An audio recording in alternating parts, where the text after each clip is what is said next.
Hello friends, in this module you are going to understand what are the various causes of prosocial behavior. We will also look into the different determinants that are playing on prosocial behavior. Causes of prosocial behavior. What is prosocial behavior? Prosocial behavior is defined as that behavior or action that is extended by a person to another person who is in need of help without expecting any kind of a return from that person. There are always some costs that are involved in such kind of a helping behavior. At times this cost might be high and they might be low. There is a general tendency that whenever the costs are high, the person may not help. He will refrain from getting involved in any kind of a situation. But when the costs of helping are low, he is bound to offer help to the distressed person. Because he has to stay in the society, he will offer this help. So, prosocial behavior is offered without any expectation of reward. Our main effort here is to understand the causes behind such kind of prosocial behavior. Prosocial behavior is exhibited by people as they are social beings. They have to build relationships with the others in the society. When they build such relationships in the society, there is a smooth functioning of matters in the society. Indirectly, all of them, while offering such kind of help to one another, are conforming to the norms that are already established in the society. They are obeying the rules. They are cooperating with others.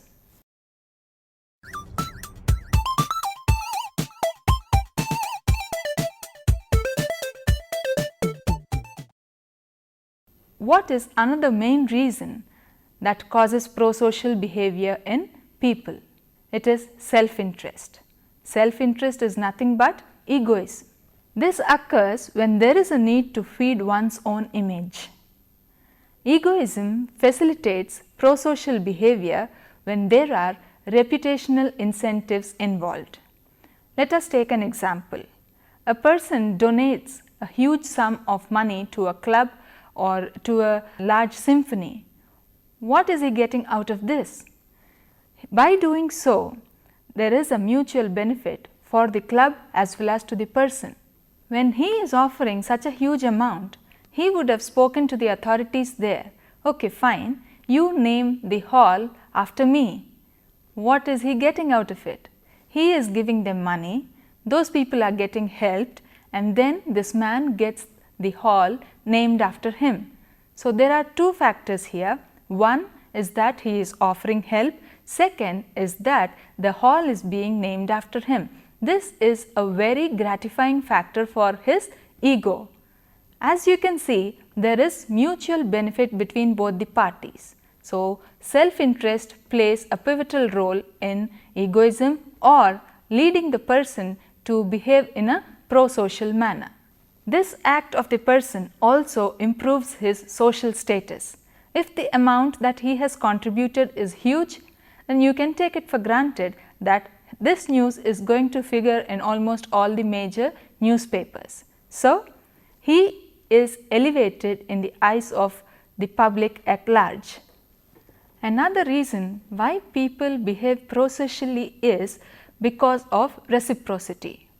Reciprocity, you give me something, I give you something later.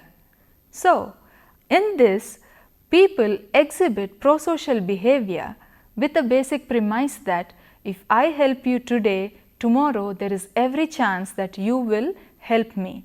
So, majority of the people in the society offer help on this kind of a principle. What is another cause of prosocial behavior in people? Conformity.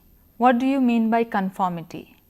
When people abide by the rules that are laid by the group, laid by the society, laid by the place in which they live, laid by the state, all these things, you can say the person is obeying these norms of the society or the state or whichever place the person belongs to. So, prosocial behavior is something good. You are expected to help people who are in need of help. So, it is conformity to such an idea that prosocial behavior is expected of people will also be one of the causes as to why people will offer help, especially to strangers. Offering help to known people is a different issue, but offering help to strangers is the main point of concern here. How many of us would stop our activities, stand, look at what's happening with another stranger, then inquire whether he is fine or no? How many of us do this daily? I don't think many of us do it unless the situation is really grave. Another cause of prosocial behavior is fairness norms. What are these fairness norms? People have a strong desire for a system that is based on fairness and social exchange. According to them, adhering to these norms facilitates building and maintaining positive relations between people. When there are positive relations between people, it will definitely inculcate an idea or an atmosphere of positivity, and that is definitely going to bring about a prosocial behavior. Yet another cause of prosocial behavior is forgiveness. Forgiveness also is found to contribute greatly towards prosocial behavior. This allows the letting go attitude. The person is willing to pardon the person who has done something wrong with just an idea that we will have a positive feeling towards one another. Letting go of such things, letting go of anger and blaming others will definitely help in repairing relations that have been strained. Once you have overcome such a kind of a barrier, you can see that prosocial behavior will occur naturally. Then another cause is the rule of law, which we have also discussed in part in the conformity aspect. The society has to abide by rule of law that governs the people. This is one factor that is found to boost the quality of life of people who are living in the society. As a result, what will members of the society do? They will abide by the rule of law.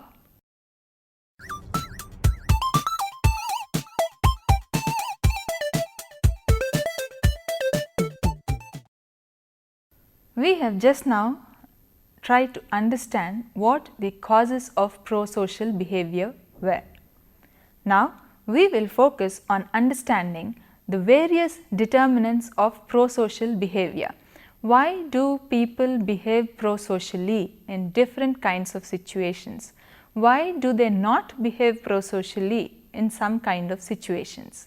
Well, there are three different types of determinants of such kind of a favorable behavior.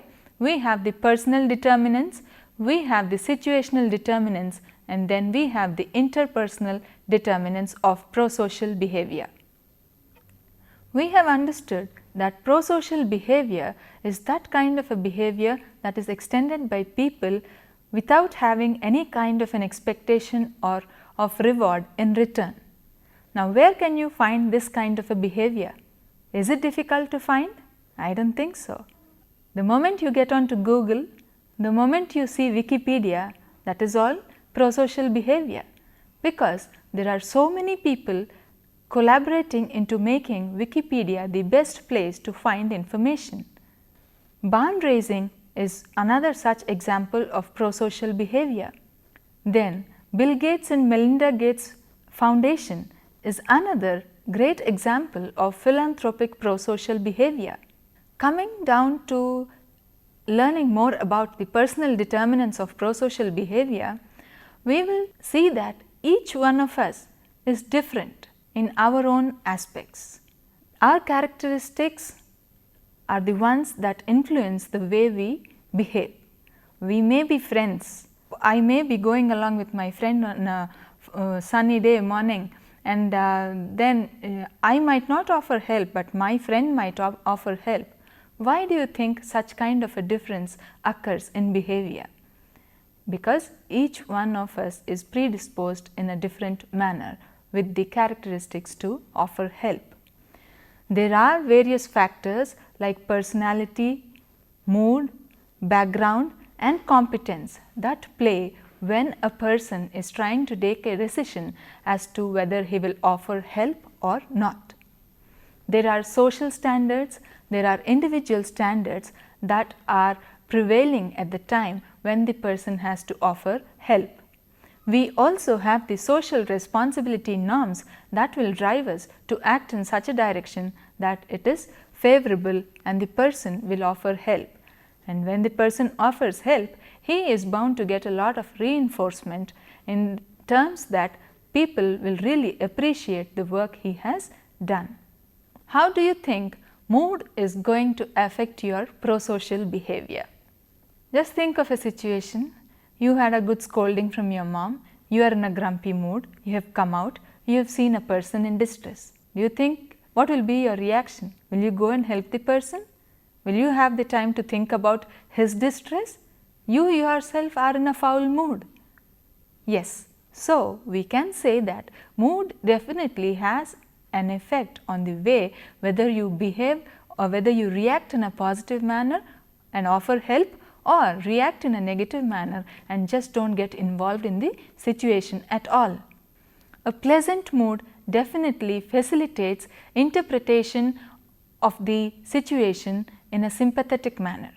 When you are sympathetic to a person, there is always a chance that you will offer him help. Helping is a positive act, and this is enough reason to prolong the good mood. So, you are having a pleasant mood, you help someone, and by helping someone your mood gets better, you feel good about your own self. Good mood therefore increases self-attention, which in turn leads to behavior in accordance to the values and beliefs that you hold. You have been taught that helping others is good, your mood is good, you help others. So, your values and beliefs are further strengthened out of such kind of a behavior. What about the negative moods? It doesn't mean that you have a foul mood and you don't help. At times, there are also situations where even if you are in a negative mood, you are more than willing to help. Why? Because you want to bring yourself out of that bad mood, you want to bring your own self out of distress.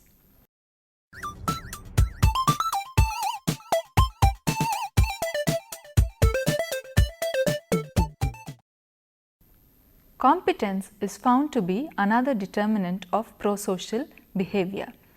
You are in a situation where a person is in distress and he needs help.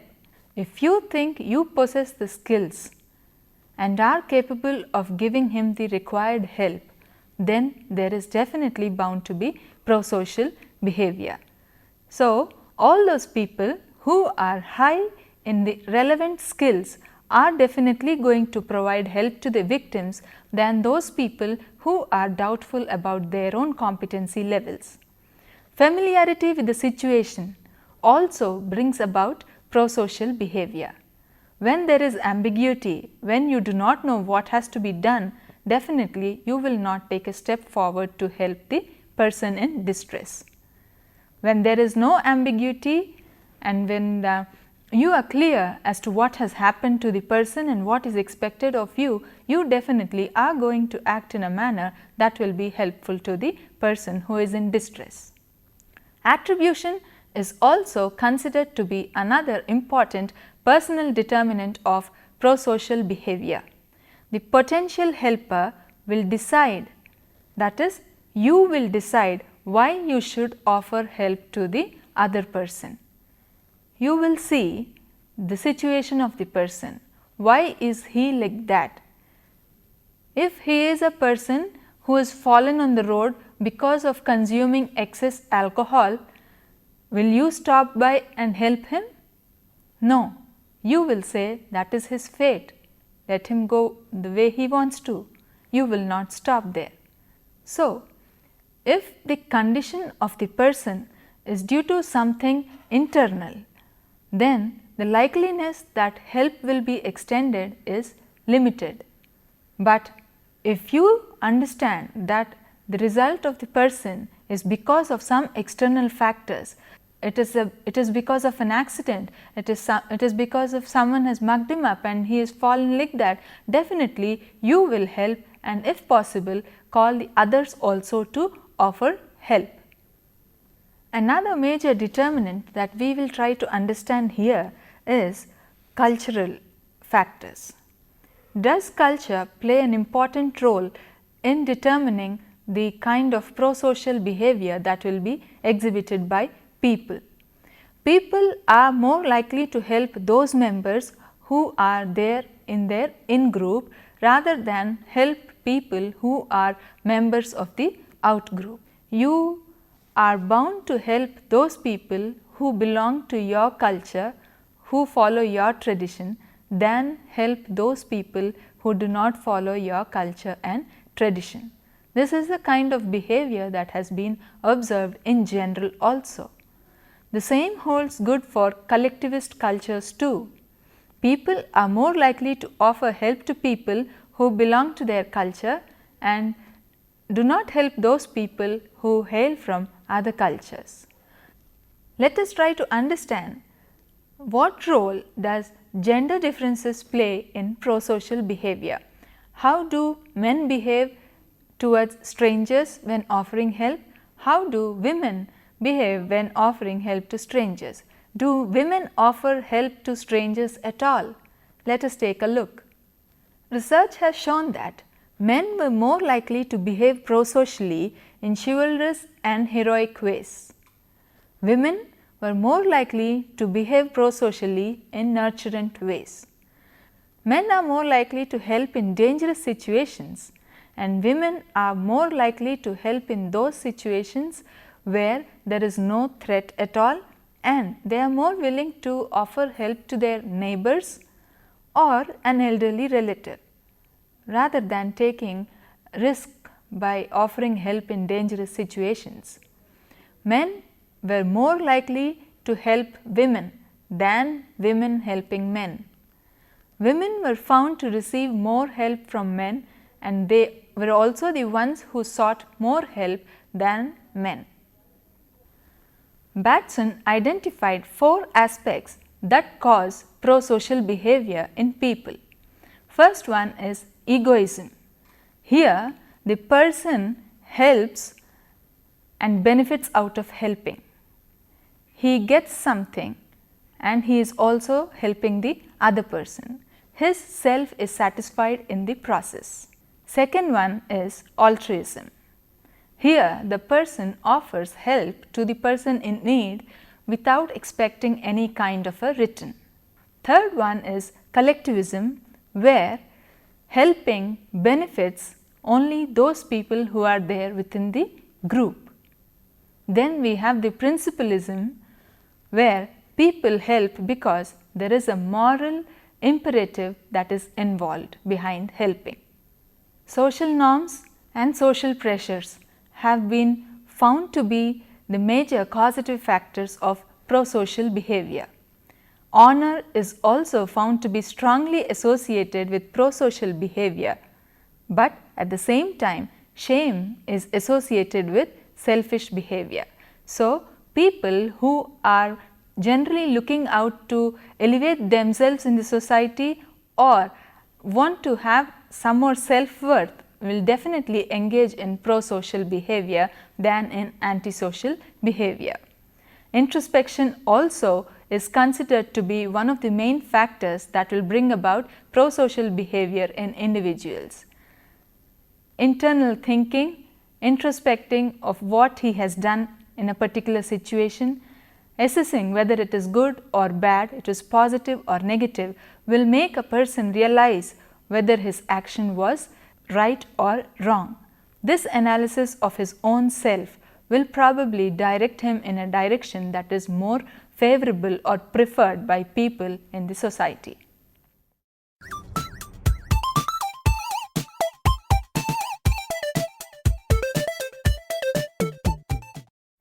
For a quick recap, in this lesson, we have understood the different causes of prosocial behavior.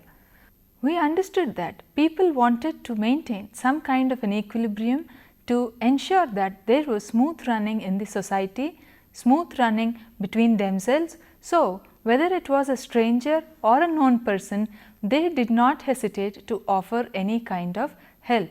We humans innately possess the quality to offer help, but whether all of us will help all the time or no depends on whole lot of factors.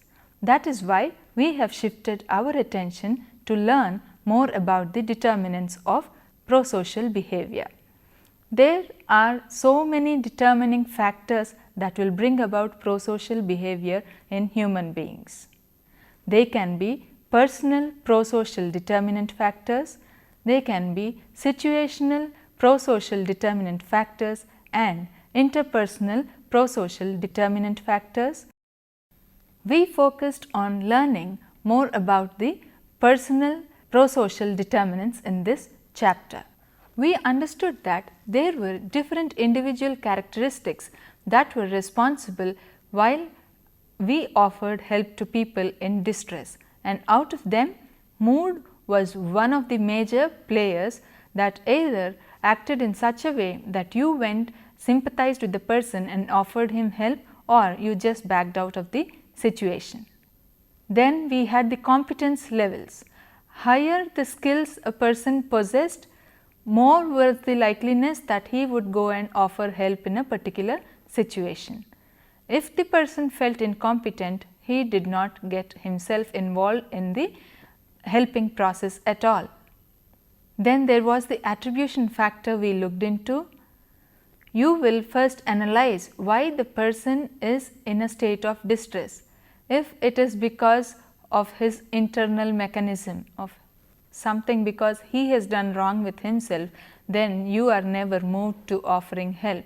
For example, if a person is a drug addict or an alcohol and falls on the road, hurts himself, you will say that was his fault, he drank, he got drunk and he fell like that. Why am I supposed to cut short my activity? Why am I supposed to go all out of my way and help him?